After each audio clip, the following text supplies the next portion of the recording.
What's going on, guys? Welcome to the episode of Happy Fly Day. That's right, Happy Fly Day again. So since Walleye opens tonight at midnight, I figured I'd do this other Walleye-inspired fly today. We're gonna do the clouser minnow. Now, it's been a tried and true pattern for so many years, but I tie mine a little different. So I'm gonna put a little twist on it. We're gonna go over the materials real quick, and I'm gonna try and do it two ways. See how long it takes me to do it. I'm gonna do it fly style, and for those guys who fish walleye for bucktail jigs who don't use flies but use bucktail, I'm gonna tie it in a bucktail jig format as well. So because tying your own bucktails is pretty similar to tying this fly. So I figured I'll try and do this the same way for guys who don't fly fish for walleye who use bucktail jigs, because it's all about catching fish, and those are the jigs / flies that work good. So, and bucktail's an awesome material. All right, so one of my go-to colors: chartreuse deer tail, and a light pink, like a shrimp color. It says pink, but it's more like a shrimpy pink deer tail. And then for a hook, we're going to use number 4 Mustache Signature Series, 2X heavy, 3X long.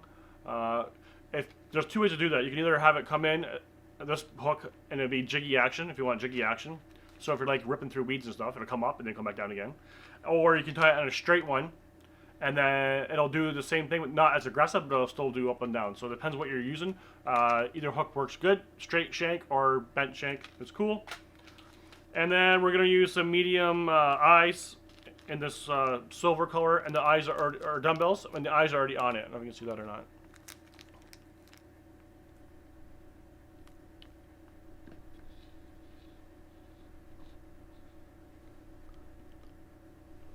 Well, let me do it. Anyways, there it is. The eyes are already on it, so that makes it light easier. I used to use the painted ones, but they don't last. They chip off and everything else.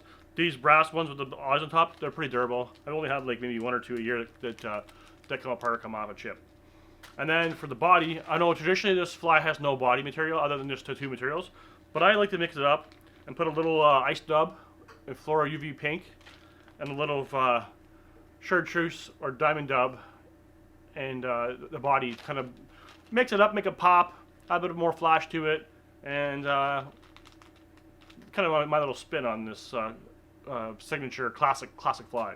So let's get to this walleye clouser minnow and the walleye bucktail jig. Let's hit the vise, and that's well, first I'm gonna have some coffee first, and then I'm gonna hit the vise. Yep, let's do this. Alright, so we'll start with thread. For the thread of this fly, I like to use gel spun. I know that traditionally it's tied with mono, but I like the gel spun. It's a little more cleaner. It's a little bit thicker, so you gotta be tied on a little different, but not a lot. Gotta use less thread wraps. It's really strong, so you can kind of tighten it down. And a little bump there for our dumbbells, and I'm just gonna crisscross this way, and then this way, right, and this way, and go over under the dumbbell over the hook, and that'll cinch it down tight. And then maybe a couple of figure eights. It's still sliding. And then pull forward. Like this. Grab that and pull that forward, and it'll lock the dumbbell. It's not going anywhere now. If you want to put glue on it, you can put glue on it.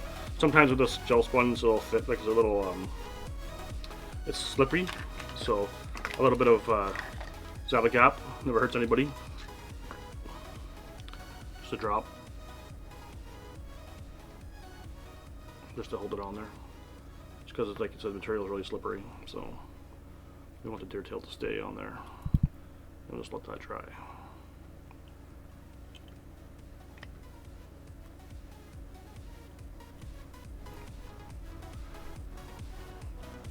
And then we're going to go back to the hook. Is it dry yet? Almost.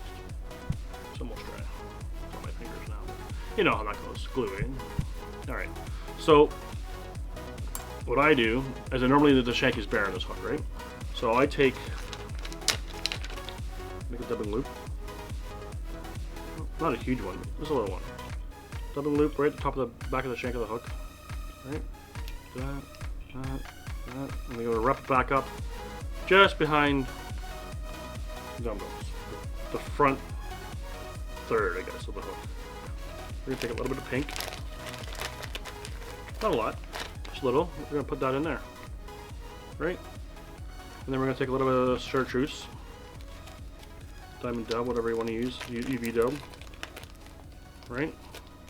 We're gonna put that in there, maybe a bit more, just enough to fill the loop. It's not a long loop. I don't know, 3-4 inches. If it's too much for the shank, I'll cut it off and I'll just use what I got. Not there. I'm gonna spin it. Just gonna spread it a bit more. There we go. I'm gonna spin this. It's not too thick, but it's about you know, not long-ish. So it's like as long as my finger, 3 inches-ish. Spin it, like crazy. Spin it, spin it. It's really tight. This stuff you can tighten it down pretty good. So you want it to be sparse, but at the same time you want it to be, you know, color spot. Then we're gonna take a brush and we're gonna brush it out. So it's like buggy, as they say, buggy, even though it's not a bug, it's a minnow, but you know, buggy. The material's just like that, buggy. Right, and then we're gonna wrap the material, pull the material to one side, and we're gonna wrap this on the shank.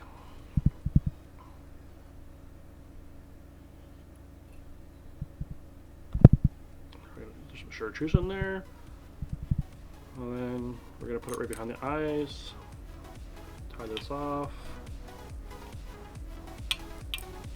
and then cut it. Right, and that's that. And then we're gonna take some. It doesn't really matter what you want to use for top or bottom.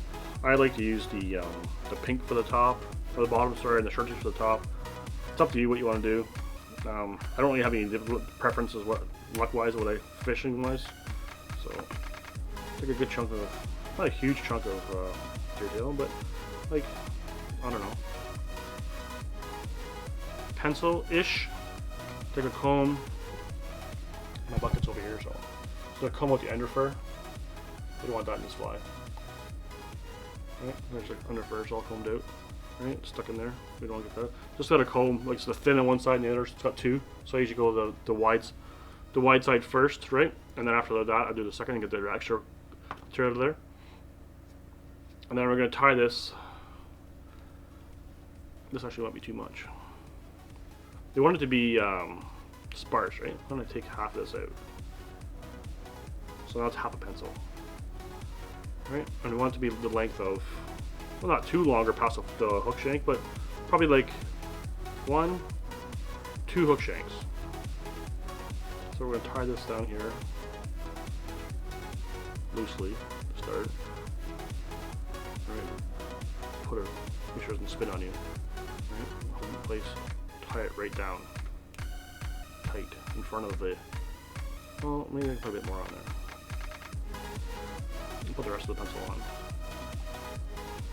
Right in front, tight. Right, and then we're gonna call this off. Pull the butts off, which is why I like to use the gel spine, because you can get right down there. Cut the butts off. Crank it pretty good.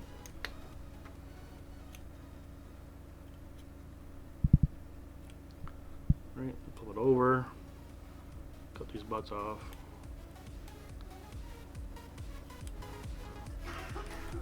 Right, cut those up and then tighten it down like that.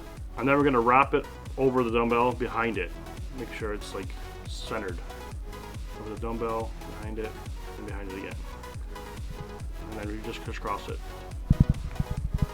Right? So there's the bottom of the fly. Light pink. Put these butts a bit more. Make sure you can still see the eye. Right? That's the bottom. So the reason I use gel spun is you can tighten it down so tight that you can't see it behind the eye when you crank down it. And in the front, if you want to, you can add a little Sharpie and add some color to it as well. So it's kind of a double whammy. It's a good thing. And then for the top, we're going to take half a pencil, chartreuse, brush out the fur, under fur.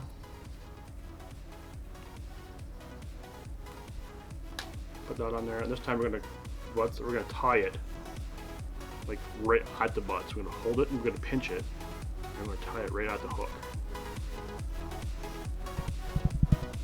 Right? We don't want the butts, so close as possible to the front of the butts.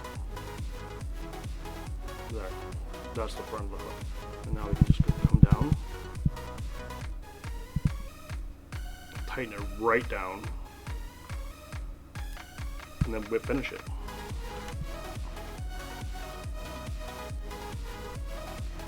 It flared really good, but over time that'll flatten down. But I like the flare part, so when the water pushes more water.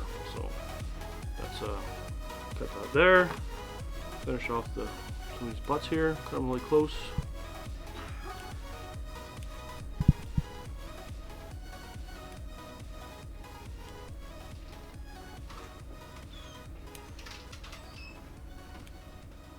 Nice. Let's do the jig now. Jig it up. And then for the guys who tie their own bucktails, there's a million jigs. You can make your own jig heads or rails.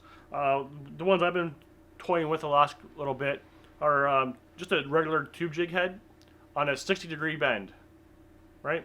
So basically it's like a teardrop shape, and you just basically tie your bucktail on it, and this is an 1/8 ounce. And then for shallow water, like, you know, maybe 10 feet or less in the Kawarthas, where we're in fresh weeds anyways, the 1/8 ounce is really all you need for that shallow water.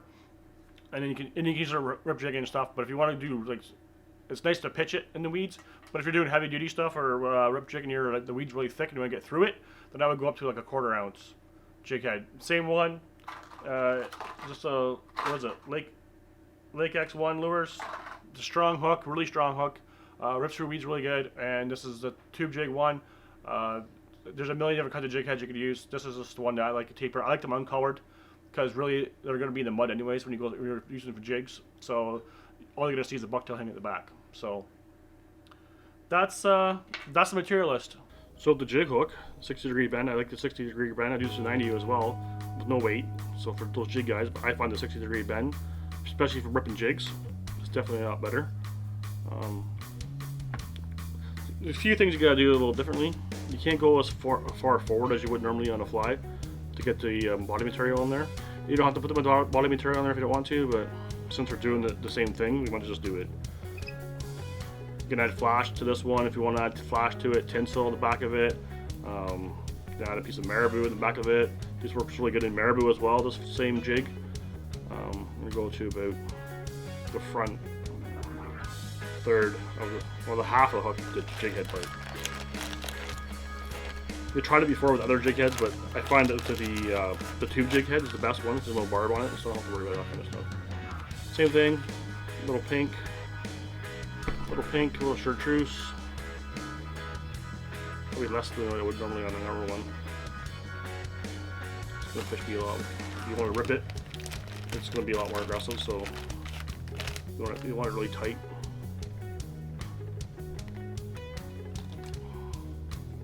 Less is better. And it's a small jig head, so you want to sink, right? So that's the whole point of it. Of course you want to sink too, but if you're ripping jigs, that's definitely use a bigger dumbbell. I'll tie it sparser, but same thing, give her a twist. Right? And then we're gonna brush her out again. Same thing, exact same way as the other one, except on just a jig hook versus fly hook. Right, and we spin it. Come back here a little bit on this shank here. Wrap it around. That's our rotary bikes. It's a lot easier. Wrap that right to about here. Tie that off.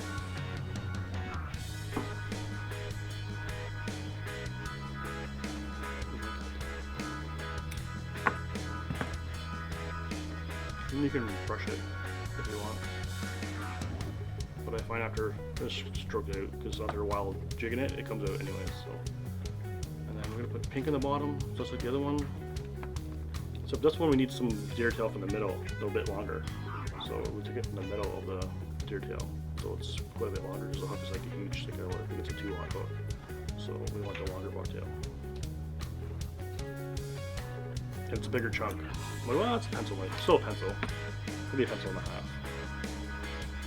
Bring the fur out, and we're gonna tie it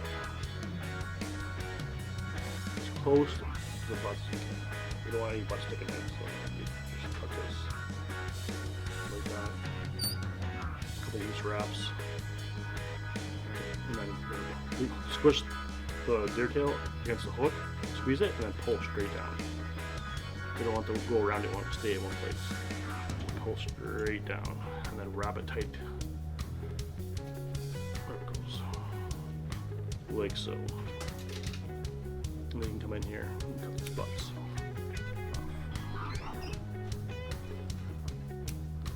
And I used to use the bigger thread, like 6/0, not bigger, but 6/0 and like 3/0 thread, but I found this gel spun. It makes a better head. You don't get that big huge gulp, the big huge bulk of thread that you see as most bucktails. There, I got the white throat there, which we can paint with a Sharpie. You can put it red throat on there, do whatever you want. But I'm going to overlap the chartreuse, which is like this. Same thing, middle of the tail. I'm going to put a little bit bigger chunk on, a full pencil, and a bit. Like this much, right? Pull the butts out.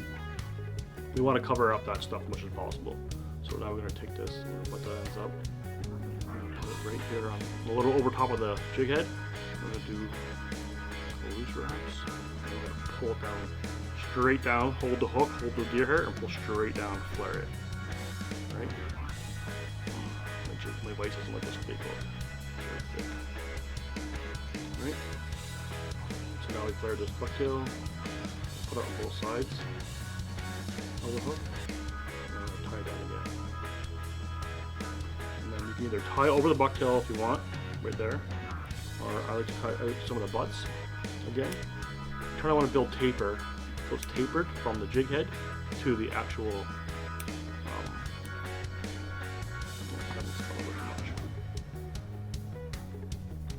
Let's fix that. Do this. Give it a bit of a spin. There we go. There, leave some butts on there, so you overwrap it because you want it to taper from the jig head to the body. Right?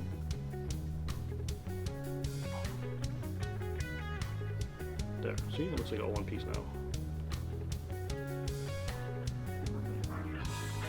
And this one definitely needs glue on it.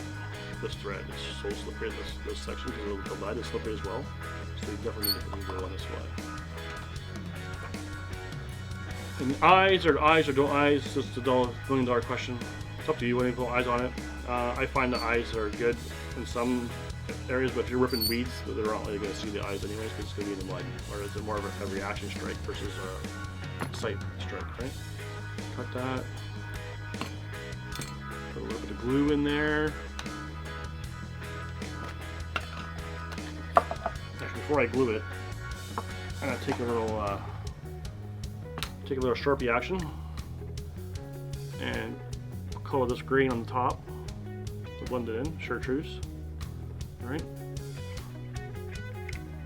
And at the bottom, I'm going to put a little red throat.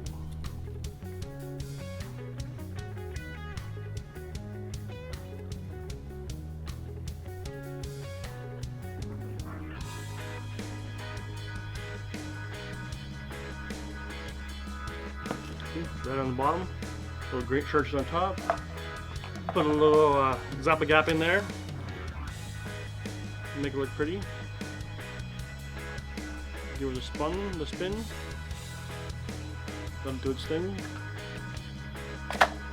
Put a little bodkin, put the glue around, get it on the threads really good. Tape over the fly, or jig. Right.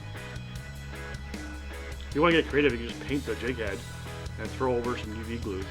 Or something like that. That'll hold on there pretty good. Done that before too. I like the plain jig head. Because don't forget this is going to sit in the mud, right? So it's dry. Dry-ish. Wait till they corrode a bit and go like darker color, and then I'll hit it with UV glue to keep that color in. It's also shiny. And that's the jig. There it is.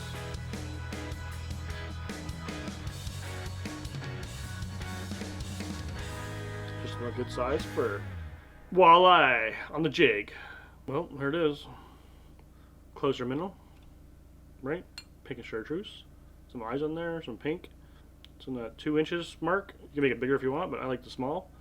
And then the old bucktail jig, 60-degree jig hook, pink and chartreuse. It's in that 3-ish range, and some UV material on the body, and some bucktail on top and bucktail on the bottom.